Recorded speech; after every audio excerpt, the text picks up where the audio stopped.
Hello friends, स्वागत है आपका सरकारी कोचिंग पर। लेक्चर 2 में कुछ पॉइंट्स रह गए थे, आइए उनसे शुरू करते हैं। अनुनासिक स्वर। अनुनासिक स्वर क्या होते हैं?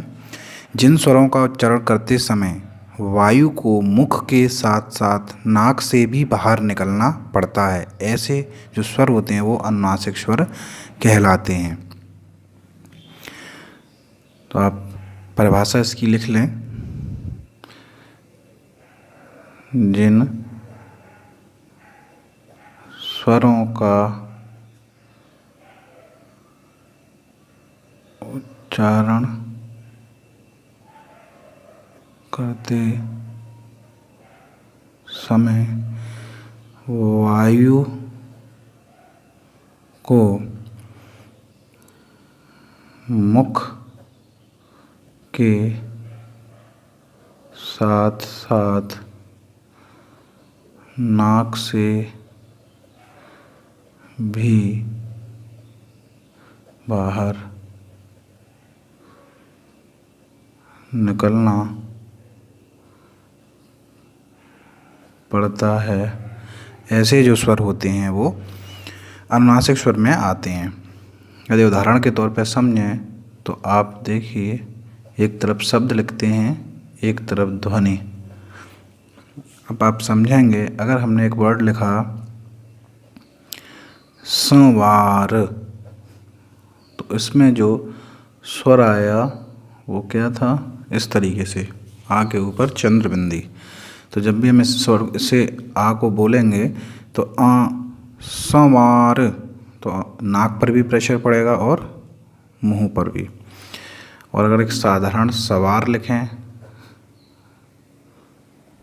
तो केवल आ आएगा। इसी प्रकार अगर हम हैं लिखते हैं, एक साधारण वर्ड समझिए हैं लिखने पर ये आएगा, और जब हम है लिखते हैं तो क्या आएगा? केवल बड़ा ए होगा। इसमें बड़ा ए के साथ बिंदी भी है। तो आप समझ पाए होंगे कि जब भी हम ऐसे वर्णों को बोलेंगे जैसे ऐ या अ, तो हमारे मुख के साथ साथ नाक पर भी प्रभाव पड़ेगा। तो एक महत्वपूर्ण बिंदु इसमें आप लिख लें। महत्वपूर्ण बिंदु है, अगर नोट डाल के लिखें, स्वरों का एक गुण है, अनुनासिक जो स्वर हैं उनका एक गुण है, नोट डाल करके आप लिख लें। नोट, अनुनासिक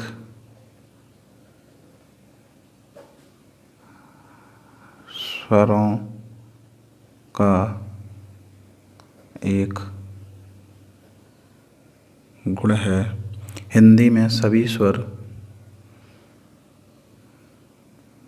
हिंदी में सभी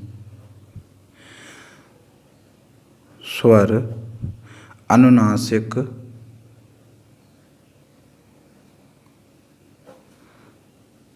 हो सकते हैं। कहने का ये मतलब है कि इसमें कोई भी स्वर हो, जो 11 स्वर हमने आपको बताया उनमें से कोई भी स्वर अनुनासिक के रूप में प्रयोग किया जा सकता है। तो आइए अब समझते हैं कि अनुस्वार क्या होता है और अनुनासिक स्वर क्या होता है। हम अक्सर कंफ्यूज रहते हैं। मोस्ट इम्पोर्टेंट है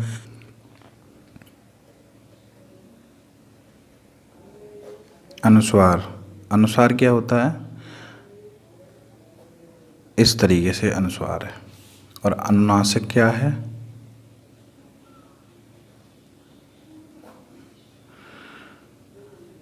अनुनासिक में इस तरीके से। तो ये हमेशा ध्यान रखें, ये बहुत ही कम लोग इसके बारे में समझ पाते हैं। गहनता से अध्ययन करने पर ही आपको ये मिलेगा अक्सर। तो अनुस्वार क्या है? इस तरीके की एक बिंदी होती है, और अनुनासिक क्या होते हैं? ऐसे चंद्र बिंदी होती है। तो ये अनुनासिक में आते हैं, ये अनुस्वार में आते हैं। ये दोनों ही क्या होते हैं? इनकी जो परिभाषा है वो यही है कि जब उच्चारण करते हैं हम तब मुख के साथ साथ नाक पर भी हमें प्रेशर देना पड़ता है, क्योंकि जो वायु होती है वो मुख के साथ साथ नाक से भी निकलती है। तो ऐसी स्थिति में यह अनुनासिक या अनुस्वार कहलाते हैं। तो आइए अब आगे बढ़ते हैं। व्यंजन वर्ड, हेडिंग डाल लीजिए आप, व्यंजन वर्ण। व्यंजन वर्ड मैंने एक हल्की डेफिनेशन शुरुआत में आपको बताई थी लेक्चर फर्स्ट में। तो अभी अब से हम विस्तृत रूप से जानेंगे व्यंजन वर्ण क्या होते हैं, इनके भेद क्या होते हैं, एक एक करके हम समझेंगे। तो आइए सबसे पहले परिभाषा एक बार फिर दोहराते हैं जो मैंने लेक्चर फर्स्ट में आपको बताई थी। यदि आपने लेक्चर फर्स्ट सेकंड नहीं देखे हैं तो मैं डिस्क्रिप्शन बॉक्स में आपको इसका लिंक दे दूंगा, वहां जाकर के आप लेक्चर फर्स्ट सेकंड दोनों देख सकते हैं। तो आइए जानते हैं व्यंजन वर्ण। जिन वर्णों का स्वतंत्र अस्तित्व नहीं होता, जो सदैव स्वर वर्णों की सहायता से ही बोले जाते हैं, उन्हें व्यंजन वर्ण कहते हैं। तो चाहें तो आप इसे लिख लें। जिन वर्णों का स्वतंत्र अस्तित्व नहीं होता, जो सदैव स्वर वर्णों की सहायता से बोले जाते हैं, ऐसे वर्ण ही व्यंजन वर्ण कहलाते हैं। व्यंजन वर्ण की जो मूल संख्या होती है, व्यंजन वर्ण की मूल संख्या जो होती है वो 33 होती है। इसे इम्पोर्टेंट क्वेश्चन है, इसे हमेशा याद रखें, परीक्षा में पूछे जाते हैं। और कुल संख्या जो होती है वो 38 होती है। तो हमेशा याद रखें, इम्पोर्टेंट है, अक्सर आता रहता है परीक्षाओं में। अब स्टार्ट करते हैं व्यंजन के भेद। व्यंजन के भेद कितने होते हैं? तो हेडिंग डाल लीजिए, व्यंजन के भेद। व्यंजन के जो भेद हैं उसमें सबसे पहले आएगा स्पर्श व्यंजन। चाहे आप स्पर्श व्यंजन बोलें, चाहे स्पर्श श्रेणी व्यंजन। तो आप लिख लीजिए स्पर्श व्यंजन। स्पर्श व्यंजन कौन से होते हैं? तो इसकी हेडिंग मोस्ट इम्पोर्टेंट है, हेडिंग डाल लीजिए आप और इसकी परिभाषा को याद कर लीजिए। परिभाषा के माध्यम से ही आपको इजी हो जाएगा और आप आसानी से सारे वर्णों को समझ पाएंगे, उनमें क्या भेद हैं और कौन कौन से होते हैं। तो इसलिए मोस्ट इम्पोर्टेंट है कि इसकी परिभाषा, डेफिनेशन आना बहुत ज़रूरी है। तो जिन वर्णों के उच्चारण में, जिन वर्णों के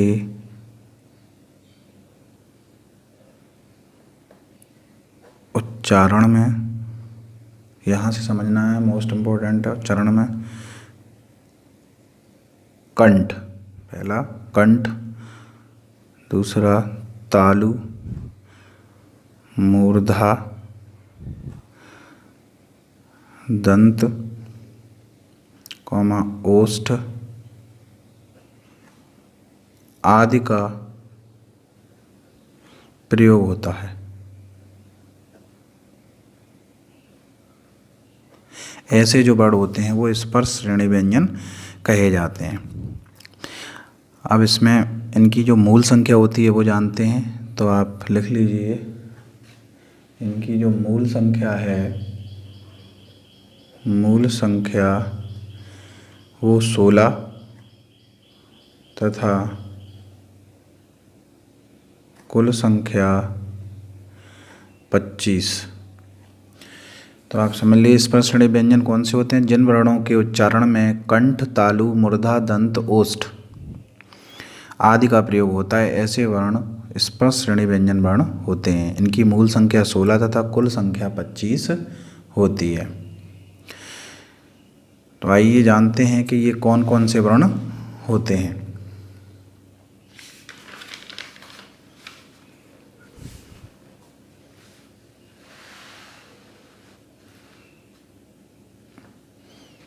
कौन कौन से वर्ण होते हैं?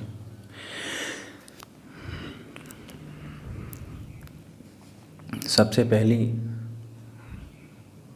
देखेंगे का, खा, गा, गा, णा। ये तो पहला हो गया कंठ। दूसरा जो है चा, छा, जा, झा, अंगा। तालु टा, ठा, डा, ढा, अणा, मूर्धा। ता, था, दा, धा, ना, दंत। पा, फा, बा, भा, मा, ओष्ठ। अब इनकी प्रकृति हम समझ लेते हैं। मोस्ट इम्पोर्टेंट यही समझना है। देखिए कभी क्योंकि परीक्षाओं में पूछते हैं कि कंठ वर्ण कौन सा है, ऑप्शन दे देते हैं, उसमें से कोई एक उस ऑप्शन में दे देंगे, बाकी अतिरिक्त दूसरे वर्ण दे देते हैं। इस तरीके से इनसे काफ़ी क्वेश्चन पूछे जाते हैं, इसलिए ये मोस्ट इम्पोर्टेंट हैं, इन्हें याद रखें। इन्हें कंठ, तालु, मूर्धा, दंत, ओष्ठ के आधार पर डिवाइड किया गया है। जिन वर्णों को कंठ के माध्यम से बोला जाता है, जिसमें गले का प्रयोग होता है, वो कंठ श्रेणी में आते हैं। जिन्हें तालु के माध्यम से बोला जाता है वो तालु की श्रेणी में आते हैं। तो हम समझेंगे कि पहला समझते हैं हम कंठ। कंठ का जैसे ही हम बोलेंगे, का की ध्वनि जो निकलती है वो हमारे गले से आती है, जैसे क, ख, ग। इसमें सर्वाधिक गले का ही प्रयोग होता है। घ और किसी भी मुंह के किसी हिस्से का प्रयोग नहीं होता, इसलिए ये कंठ श्रेणी में रखे गए हैं। तो कंठ वर्ण जब भी पूछे जाएंगे आप इनमें से ही बताएंगे कि 5 प्रकार के जो हैं फर्स्ट लाइन में, का, खा, गा, घा, णा। इसके बाद आते हैं तालु पर। तालु क्या है? जो हमारा ऊपर का हिस्सा होता है जीभ के अगेंस्ट, से हम तरुआ बोलते हैं वैसी भाषा में वो। तो वहाँ पर तरुआ में 2 पार्ट होते हैं, एक तालु होता है और दूसरा मूर्धा होता है। दांत से थोड़ा सा ऊपर की तरफ चलेंगे जब आप, तो पहले स्टार्टिंग जो होगी तरुए की वो तालु कहलाता है।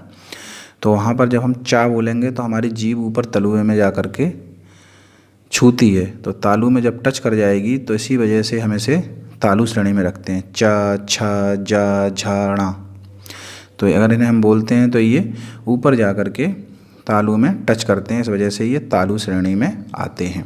अब बात करते हैं मूर्धा की। मूर्धा टा, देखिए बिल्कुल तरुए के बीचों बीच जो हिस्सा है वो मूर्धा का होता है। टा, ठा, डा, ढा, णा। टा, ठा, डा, ढा, णा। जब ये हम बोलेंगे तो जीभ का जो आगे का हिस्सा होगा वो ऊपर जाके तलुए में टच होता है, इसीलिए वो जो हिस्सा है वो मूर्धा का हिस्सा होता है। पहले तालु, मूर्धा, फिर तालु। तालु का जो पार्ट है वो आगे और पीछे की तरफ और बीचों बीच मूर्धा का हिस्सा होता है। तो इसलिए टा जब भी बोलते हैं तो हमारी जीभ ऊपर जा कर के टच होती है बीचों बीच। ठा बोलते हैं, डा बोलते हैं, ढा बोलते हैं, ढा। तो ये मूर्धा श्रेणी में रखे गए हैं। अब बात करते हैं दंत श्रेणी की। जब भी हम ता, था, दा, धा, ना बोलते हैं और ध्वनि निकलती है, वो हमारी जीभ जब दांत में टच हो जाती है, जीभ का जो अगला हिस्सा है दांत में टच होता है, इस वजह से इन्हें दंत श्रेणी में रखा गया है। ता, था, दा, धा, ना आप बोल करके जान सकते हैं। अब बात करेंगे ओष्ठ की। ओष्ठ क्योंकि पा, फा, बा, भा, मा जब हम बोलते हैं तो हमारे जो ओठ होते हैं वो एक दूसरे से चिपक जाते हैं। देखिए पा, फा, तो जिसमें ओठ का सर्वाधिक प्रयोग होता है, इस वजह से इन्हें ओष्ठ श्रेणी में रखा गया है। तो ये उच्चारण के अनुसार इनको कहाँ से इनका उच्चारण हो रहा है उसके आधार पर इन्हें डिवाइड किया गया है। तो अब एक नोट डाल लेंगे। नोट में लिखेंगे इन 25 वर्णों को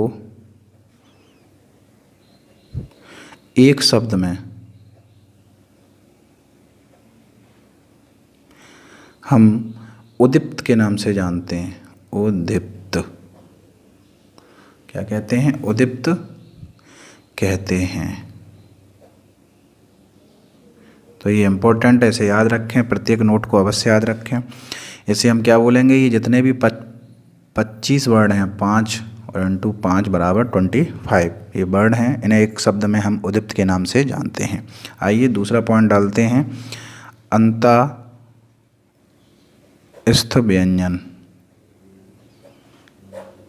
अंतःस्थ व्यंजन कौन से होते हैं? जिन वर्णों के उच्चारण में श्वास अंदर की तरफ खींची जाती है उन्हें अंतःस्थ व्यंजन कहते हैं।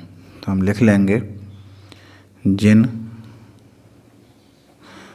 वर्णों के उच्चारण में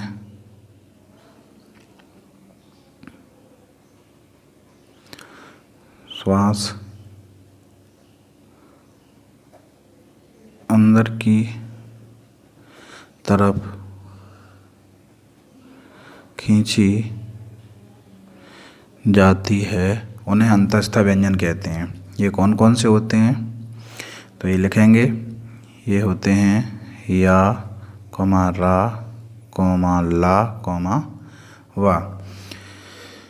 या, रा, ला, वा। जब भी आप या का उच्चारण करेंगे तो अंदर से आप देखेंगे पेट अंदर की तरफ जाएगा, ऐसे या। तो जो एयर होती है, जो हवा होती है, वो अंदर की तरफ जाती है, क्योंकि सांस अंदर की तरफ खींचते हैं और पेट में प्रभाव पड़ता है, इसलिए रा, ला, वा। तो ये अंतःस्थ व्यंजन की श्रेणी में आते हैं। तो इन्हें आप बोल करके भी जान सकते हैं कि जैसे ही हम या बोलेंगे हमारे पेट में भी हलचल होगी, क्योंकि श्वास जो होगी वो अंदर की तरफ खींची जाएगी, पेट पर फर्क पड़ेगा। और एक मोस्ट इम्पॉर्टेंट चीज़ जो मैंने आपको आगे बताई थी, या और वा दोनों अर्ध स्वर भी होते हैं। आइए तीसरा पॉइंट डालते हैं,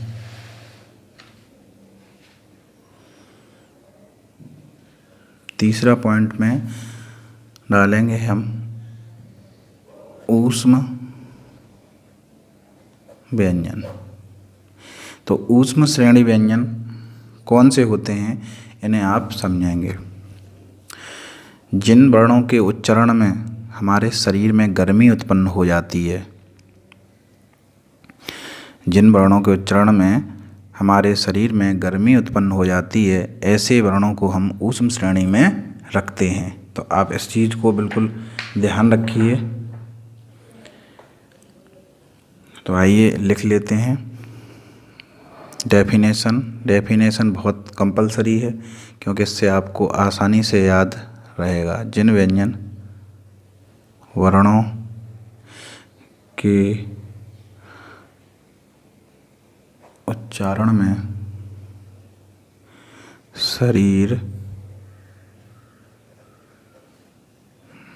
में गर्मी उत्पन्न हो जाए, ऐसे जो व्यंजन वर्ण होते हैं उन्हें हम ऊष्म व्यंजन कहते हैं। इनकी संख्या भी 4 होती है, लिख लेते हैं हम। सा, सा, सा और हा। जब भी आप बोलेंगे सा तो ऐसा लगेगा जैसे बहुत गर्माहट है। जब भी हमें ठंड लगती है, सी हम करते हैं, तो आप उससे अनुमान लगा सकते हैं। तो जब भी हम सा बोलते हैं तो इन्हें बोलने पर हमें शरीर में गर्मी उत्पन्न हो जाती है, इस वजह से इन्हें हम ऊष्म व्यंजन कहते हैं। अगर एक और आप परिभाषा इसकी जानना चाहते हैं तो उसे भी आप लिख सकते हैं। मुंह से वायु का निकास ज़्यादा मात्रा में हो। जिन व्यंजन वर्णों के उच्चारण में मुंह से वायु का निकास ज़्यादा मात्रा में हो, ऐसे वर्ण ऊष्म व्यंजन वर्ण कहे जाते हैं। अब जैसे ही आप सा बोलेंगे सा, तो ज़्यादा हवा मुंह से बाहर की तरफ निकलती है, इस वजह से इन्हें ऊष्म व्यंजन कहते हैं। तो ये दो परिभाषाएं हैं, आप लिख सकते हैं, एक मैंने लिख दी है, एक आप स्वयं लिख सकते हैं। अब जानते हैं चौथा पॉइंट, संयुक्त व्यंजन। संयुक्त व्यंजन ये अंतिम पॉइंट है, फिर मैं अगले एपिसोड में आपको बताऊंगा। जो दो व्यंजन वर्णों की सहायता से बनते हैं, मैंने पहले ये हल्के से बताए थे आपको फर्स्ट लेक्चर में, लिंक दिया हुआ है, वहाँ जाकर देख सकते हैं। चाहिए तो आप डेफिनेशन लिख लें। जो दो व्यंजन वर्णों की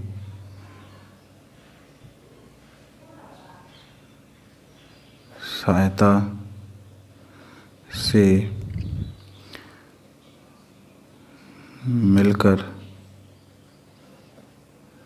बनते हैं उन्हें संयुक्त व्यंजन कहते हैं। जो मैंने लेक्चर फर्स्ट में बताए थे वो संयुक्त स्वर थे, वो दो स्वर्ण वर्णों की सहायता से मिलकर बनते थे।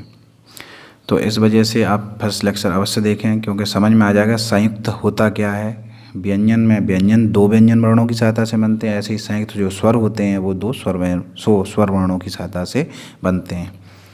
तो इसलिए अवश्य देखें। इनकी भी संख्या 4 होती है, बहुत मोस्ट इम्पोर्टेंट हैं, आप इन्हें अवश्य जानें।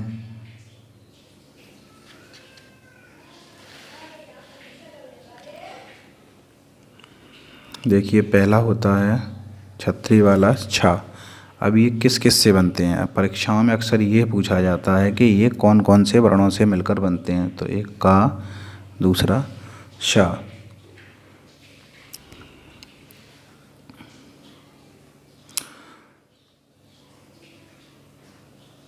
दूसरा ज्ञा।